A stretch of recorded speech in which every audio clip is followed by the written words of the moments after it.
Hello students. तो बच्चों, आज हम लोग ज्योमेट्रिकल ऑप्टिक्स में रिफ्रैक्शन पढ़ रहे हैं। उसमें कुछ इंपॉर्टेंट क्वेश्चन मैं इस वीडियो में डिस्कस करने वाला हूं।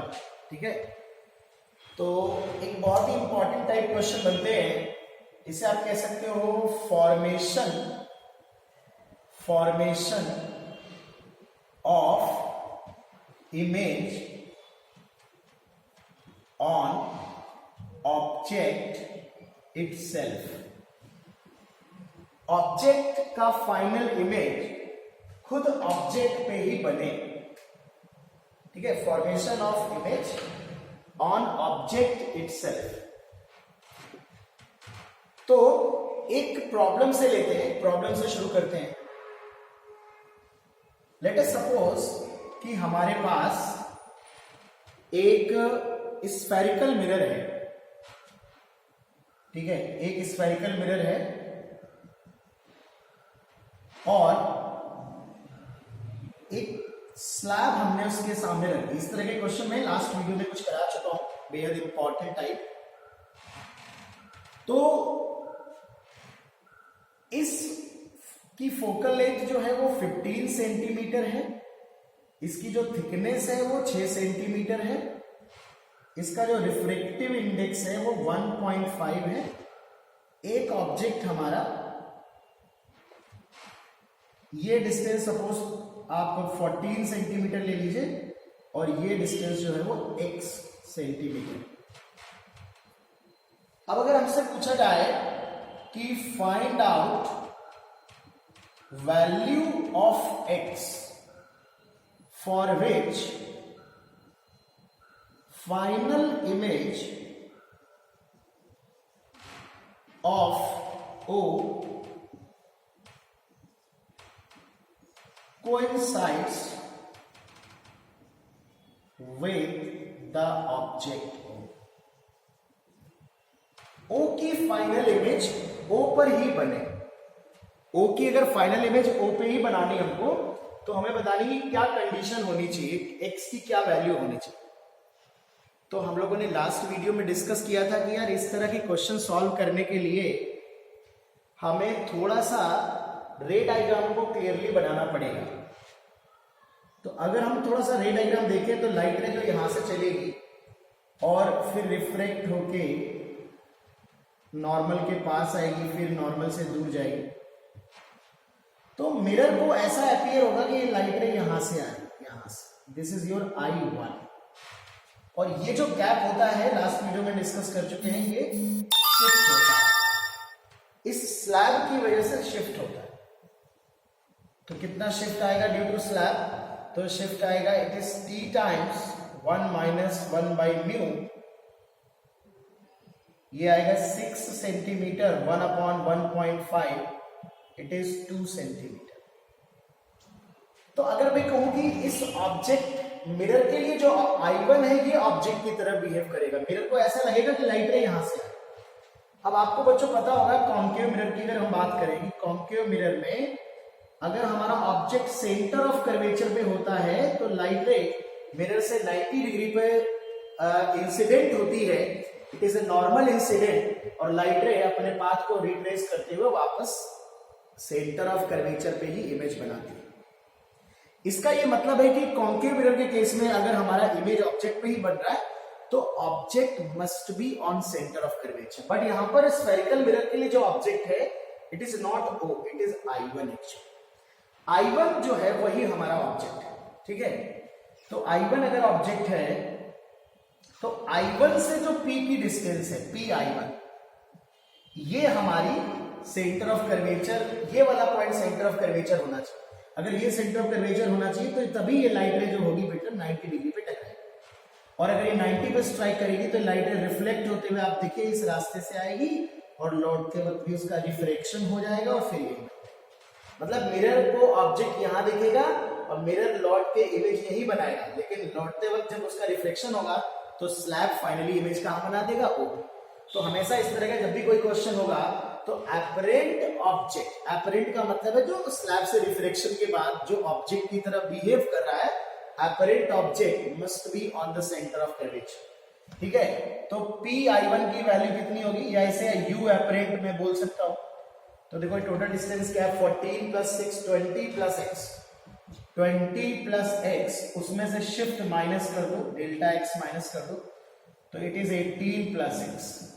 और ये जो 18 प्लस x है, ये 18, ये रेडियस ऑफ कर्वेचर मतलब 2 टाइम्स ऑफ फोकल लेंथ 30 के बराबर होना चाहिए, तो x की वैल्यू आ जाएगी 12 सेंटीमीटर। ठीक है, तो इस तरह से बच्चों इस स्पेसिफिक क्वेश्चन को आप सॉल्व कर सकते हैं। यहाँ पे हो सकता है आपको x दे दिया जाता है, आपसे फोकल लेंथ का क्वेश्चन बन सकता था या कुछ और घुमा सकता था, तो इस तरह से आप इस कैलकुलेशन को कर पाए। इसी में अगर मैं और क्वेश्चन करूं कुछ डिफरेंट डेटा के साथ,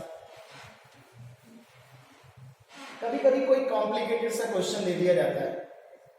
मान लीजिए आपको एक स्फेरिकल मिरर दे दिया जाए और इसकी फोकल लेंथ मैंने आपसे पूछ ली, यहां पर कई सारे मीडियम, ये एयर है, यहां पे एक ऑब्जेक्ट रखा है, this distance is 20, this distance is 30, this distance is 40, इसका रिफ्लेक्टिव इंडेक्स मान लेते हैं 3 है, इसका रिफ्लेक्टिव इंडेक्स 2 है। अब हमने कहा कि find out focal length of mirror, mirror की फोकल लेंथ क्या होनी चाहिए अगर इस ऑब्जेक्ट का फाइनल इमेज ऑब्जेक्ट पे ही बन रहा है, what should be the focal length of this mirror. तो मिरर की फोकल लेंथ क्या होनी चाहिए ये बताना है। तो आप समझ ही रहे हो कि ये लाइट रे यहां से ऐसे जाएगी, फिर ऐसे रिफ्रेक्शन होगा, फिर ऐसे लाइट रे जाएगी, फाइनली मिरर पे टकराएगी। अगर ये मिरर तक लाइट रे जो पहुंच रही है, अगर फाइनल इमेज ऑब्जेक्ट पे ही बनाना, it must be a normal incidence. तो ये जो भी फाइनल इमेज बनेगा, यहां पर तो एक इमेज और बनेगा रिफ्लेक्शन से, I1 I2 ऐसे समझ सकते। तो अगर आप शिफ्ट से करोगे तो कई स्टेप पे करना पड़ेगा। इसके लिए मैं आपको एक डायरेक्ट मेथड बता रहा हूं, बहुत अच्छा मेथड बता रहा हूं कि यहां इस सरफेस पे रिफ्लेक्शन हुआ, ये इमेज बना, फिर ये सरफेस के लिए ऑब्जेक्ट हो जाएगा, उस पर रिफ्लेक्शन होगा, ये इमेज बनेगा। लेकिन फाइनली यहां ये ऑब्जेक्ट है और ये मिरर है। तुम क्या करो, मिरर को एक हाइपोथेटिकल ऑब्जर्वर मान, मिरर को आंखें दे दो और मिरर से ये देखो कि ये रे कहां से आ रही है। तो ये वाली जो डिस्टेंस होगी जो मिरर पे रे स्ट्राइक करेगी, ये U एपरेंट होगी।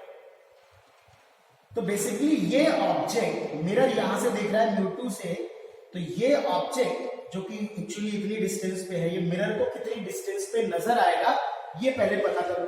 ठीक है, तो मैं यहां कैलकुलेशन मिटा देता हूं। तो पहले ये पता कर लो कि what is apparent object distance. हमेशा याद रखो बच्चों, कैसे निकालोगे, मिरर के बगल में एक ऑब्जर्वर खड़ा कर दो या मिरर को आंखें दे दो। तो मिरर हो गया ऑब्जर्वर जो कि इस मीडियम में माना जाएगा। तो ऑब्जर्वर का रिफ्लेक्टिव इंडेक्स याद है आपको, एपरेंट डिस्टेंस का फॉर्मूला बताया था, क्या था, mu observer x1 by μ1 x2 by μ2 and so on.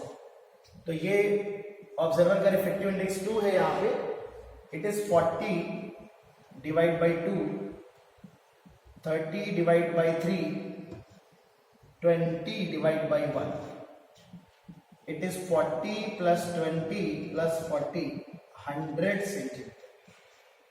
मतलब ये जो डिस्टेंस है, जो एपरेंट ऑब्जेक्ट डिस्टेंस है, इफेक्टिवली ऑब्जेक्ट के जैसा बिहेव कर रहा होगा ये पॉइंट, ये वाला पॉइंट सेंटर ऑफ कर्वेचर होना चाहिए, तभी ये 90 डिग्री पे स्ट्राइक करे।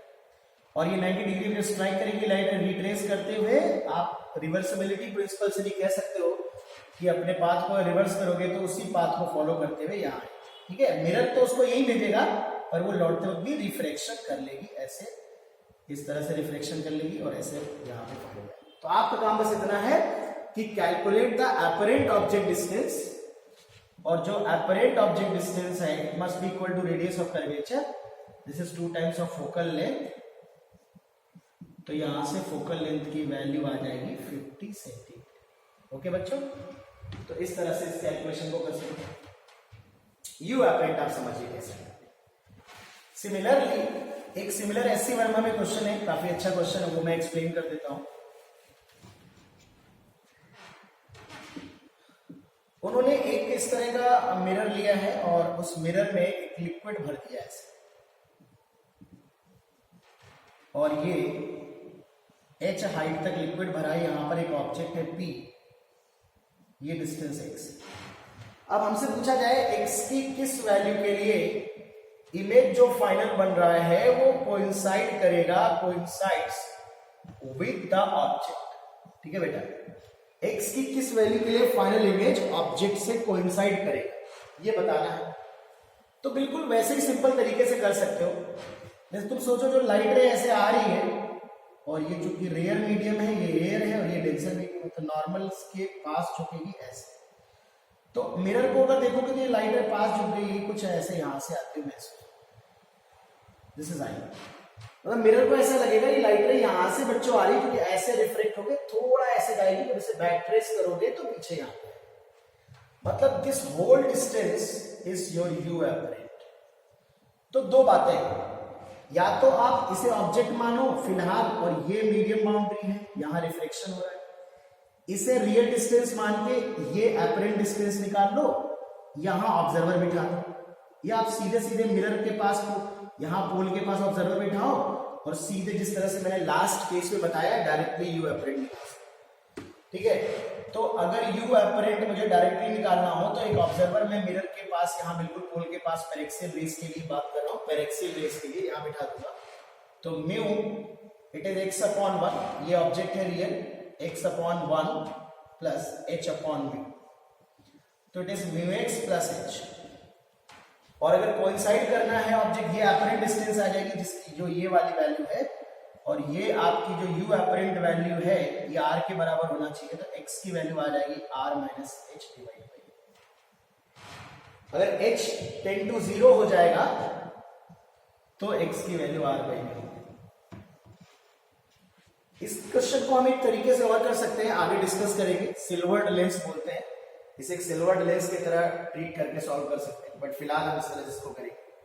आप चाहो तो इस x के करस्पॉन्डिंग ये जो वैल्यू है ये एपरेंट, इसे मैं h एपरेंट कह देता हूं, तो ये h एपरेंट अलग से निकाल सकते हो, जो कि यहां ऑब्जर्वर बिठा लो, ये रियल डिस्टेंस है और इसका मीडियम 1 है और ऑब्जर्वर म्यू है, तो ये म्यू x आ जाएगी, ये डिस्टेंस म्यू x आ जाएगी और ये डिस्टेंस h है, सॉरी ये डिस्टेंस म्यू x आ जाएगी और ये डिस्टेंस h है, तो भी वहां से आप म्यू x प्लस h ये डिस्टेंस आप कैलकुलेट कर सकते हो, बट उसकी जरूरत नहीं। मैंने आपको एक साधारण आसान तरीका बताया है कि मिरर से चिपका के पोल से एक ऑब्जर्वर बिठा दो, यहां ऑब्जर्वर, और फिर आप सीधे सिंपल एपरेंट डिस्टेंस का फॉर्मूला अप्लाई कर दो और आपका आंसर आ जाएगा बच्चों। ओके, तो ये कुछ इंपॉर्टेंट क्वेश्चन है, नेक्स्ट वीडियो में हम आगे डिस्कस करेंगे।